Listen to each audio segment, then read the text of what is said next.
In the half-light of a quiet room, a physicist sits by the window, his eyes heavy with sleepless wonder. He's been awake for hours, tracing invisible equations in his notebook, lines that seem to dissolve into something beyond logic. Outside, the night hums softly, and for a brief moment he can't tell whether he's still dreaming or awake. The distinction feels fragile, like a reflection trembling on the surface of water. And that's when the thought strikes him. What if reality itself is just a dream that has learned to persist? He begins to write, his mind weaving between quantum theory and consciousness. In physics, the collapse of a wave function marks the moment when possibility becomes form, when a particle chooses to exist in one state rather than another. Before observation, it exists everywhere and nowhere, all possibilities at once. But the instant it's measured, the dream collapses into matter, into reality. It's as though the universe itself wakes up with every act of observation. He leans back, staring into the dim glow of his desk lamp. What if, he murmurs, the same thing happens in consciousness? Every night we dream, entire worlds, people, sensations, all made of thought. They vanish when we wake, collapsing into the single thread of reality we agree upon. But what if this waking world is simply a more stable dream, held together by collective observation? Perhaps consciousness itself is the observer, the great mind that never truly sleeps, only changes the texture of its dreaming. In his imagination, he sees reality not as a solid landscape, but as an ocean of probability waves. Each thought, each perception, each belief sends ripples across it. When enough minds believe in the same pattern, the waves align, and that pattern becomes real. Mountains rise, time flows, atoms arrange themselves, not because they must, but because consciousness has agreed that they should. The universe, then, is not built from matter, but from conviction. He thinks of lucid dreams, those rare nights when one realizes, mid-dream, that they are the dreamer. Everything shifts in that instant. The dream becomes fluid, responsive. You can fly, reshape landscapes, alter the story itself. And yet, he wonders, what if awakening to the nature of reality works the same way? If one truly understood that this too is a dream, not unreal, but consciousness-made, could one alter it as effortlessly as a lucid dreamer bends the sky? He writes, to awaken within reality is to realize that matter itself listens. The physicist recalls quantum experiments, photons behaving like particles or waves depending on whether they're being observed. The infamous double-slit experiment still haunts him. Every time he reads the data, it whispers a strange truth, that the act of observation doesn't just record reality, it helps create it. Observation collapses uncertainty into form. Consciousness gives the universe definition. Without it, existence is a field of pure potential, infinite and unformed, a dream without a dreamer. He closes his eyes, remembering dreams where everything felt too real. The coolness of rain, the texture of wood, the sound of someone's voice echoing through an impossible corridor. And then, waking, that entire world vanishes in an instant. But something remains, a residue of emotion, an echo of meaning. What if reality behaves the same way on a grander scale? Perhaps when the universe wakes, the countless worlds of possibility collapse into one, the version we inhabit now. Every moment is a kind of awakening, a continuous act of cosmic remembering. The physicist imagines existence as a breath, the universe inhaling possibility, exhaling reality. Dreams are the inward breath, where consciousness explores its own infinity. Reality is the outward breath, the structured, shared projection of that exploration. But the two are not separate. They are phases of the same eternal rhythm. To dream is to create. To awaken is to witness what you've made. He looks up from his notes and whispers to himself, maybe that's what creation always was, the first dream collapsing into being. The words linger in the air like smoke. For a moment, the room feels alive, as if the very atoms are listening. He imagines them shimmering, flickering between states, waiting for his belief to decide what they'll become. He glances at the clock, 3:33 a.m. A strange hour, one that feels halfway between realities. The ticking sounds louder than usual, almost mechanical, almost alive. He realizes how peculiar it is that something as abstract as time feels so concrete. What if time itself is another construct of the dream, a way for consciousness to measure its own unfolding?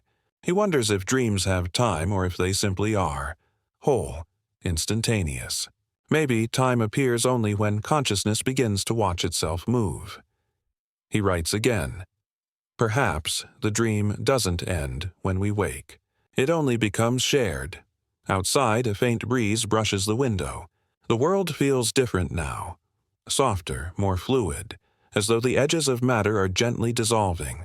The physicist has the sudden, dizzying sense that everything around him, the books, the lamp, even the ticking clock, are ideas pretending to be solid.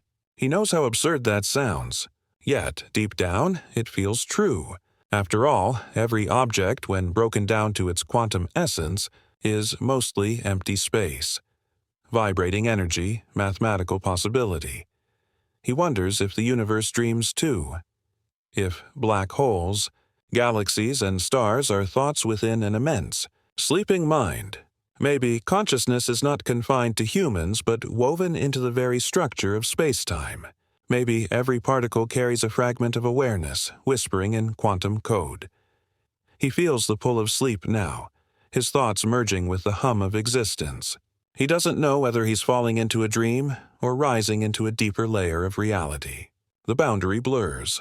The distinction fades. As his eyes close, he thinks one last thought before slipping away. Perhaps the only difference between dream and reality is how deeply we believe in them. The lamp flickers once, twice, and the room is silent again. The physicist drifts into sleep, but his thoughts refuse to stop moving. They drift with him, like particles suspended in light, glowing faintly in the infinite dark. In this strange borderland between waking and dreaming, his consciousness expands. He feels himself becoming both the observer and the observed, the dreamer and the dream. Shapes swirl around him, fractal patterns of impossible geometry, like galaxies folding inward upon themselves. He realizes that here, in this state, thoughts have substance. Ideas bloom into color, sound becomes texture, and imagination obeys its own physics. He looks around, or rather feels around, for there are no eyes here, only awareness. In the distance, he sees a great, shimmering sphere of light, pulsing gently like the heart of the cosmos. It feels familiar. He senses that this is the same energy that fuels all creation, the same current that powers both atoms and minds. Every spark of consciousness, every dream ever dreamt, flows from this source. As he approaches it, he understands. The universe doesn't merely exist within consciousness. It is consciousness. Every observer, every being, every point of view is a fragment of the same infinite mind. And yet, something peculiar happens. The closer he gets to the light, the more his sense of individuality begins to dissolve. Thoughts blur. Boundaries vanish. There is no him anymore, only experience itself, unbroken, infinite, aware. It's not frightening. It's freedom. He realizes that this state, pure awareness without form, is what reality truly is before it's shaped by perception. This is the raw canvas, the sleeping potential from which all dreams arise. The act of waking up is not to leave the dream, but to see it clearly, to recognize that it was never separate from the dreamer. Then, with a sudden flash, he's back, awake, sitting upright at his desk, gasping as though surfacing from deep water. The morning sun has begun to crawl through the blinds, painting thin lines of gold across the room. His notebook lies open, filled with unreadable scribbles that seem half his own and half foreign, as though written by something else using his hand. His mind buzzes with the memory of what he's just seen. Or was it felt? He can't tell anymore. All he knows is that it was real in a way waking life never quite is. He begins to write, desperate to capture the fading clarity. Dreams and reality are not opposites. They are different densities of the same awareness. When dreams collapse, they do not vanish. They condense. He pauses, reading the words aloud. They condense into what we call matter. The phrase feels heavy with truth echoing through his chest. The idea grows stronger. Every object, every sound, every moment, it's all the same infinite awareness, slowed down into something perceivable. Just as water vapor condenses into liquid, consciousness condenses into experience. The walls, the air, his own body, all are dream stuff made dense, vibrating at just the right frequency to feel solid. The dream doesn't disappear. It simply becomes tangible. He looks toward the window. The world outside seems sharper, as if freshly rendered. Every leaf, every flicker of sunlight carries an almost sacred significance. He wonders how long humanity has mistaken solidity for truth. Maybe what we call reality is just the part of the dream that we all agree on. Shared imagination, collective coherence, a cosmic consensus. He scribbles another line. When a dream is shared by billions of minds, it becomes a universe. The physicist's thoughts drift to the question of perception, how every brain, every consciousness filters the infinite into something manageable. Each mind dreams its own version of the world, yet somehow all these dreams align into a shared fabric. That alignment, he realizes, is the miracle. The moment consciousness synchronizes with itself, reality forms. It's not that we live in a universe. The universe lives through us.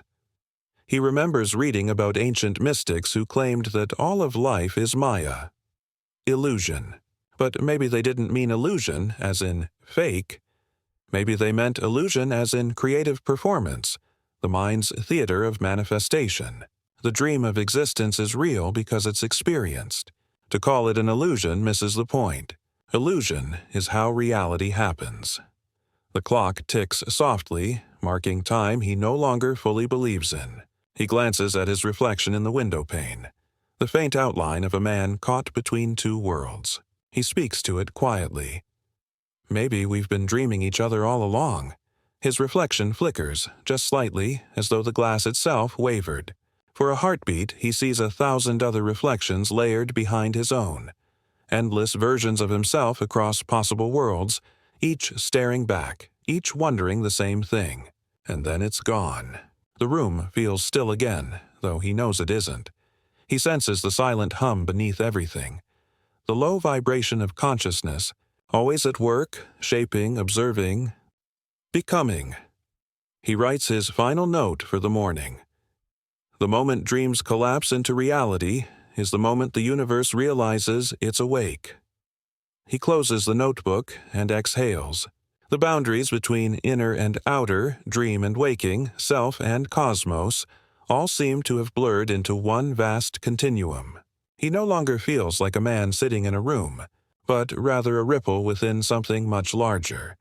The universe itself dreaming through him, wondering what it means to exist.